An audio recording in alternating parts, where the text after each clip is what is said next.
Сәлем достар, бүгін бізде ашытқы қосылған қалаш. Бұл қалашты өте жылдам дайындауға болады. Видеодағы осы қалаштың құрамы: алдымен 210 грамм сүтті екіге бөлеміз. Сүттің жарты бөлігіне 7 грамм ашытқы нанды саламыз, шым-шым қант. Келесі бір бөлігіне 7 грамм тұз, қанттың қалғанын бір жұмыртқаны қосып араластырамыз.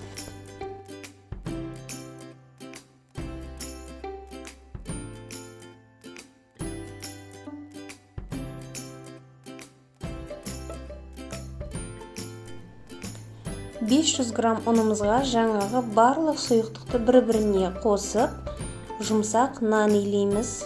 Нанымыз біздің 10 минут қана демалады. 10 минут демалған нанды осылай жеке-жеке бөліп,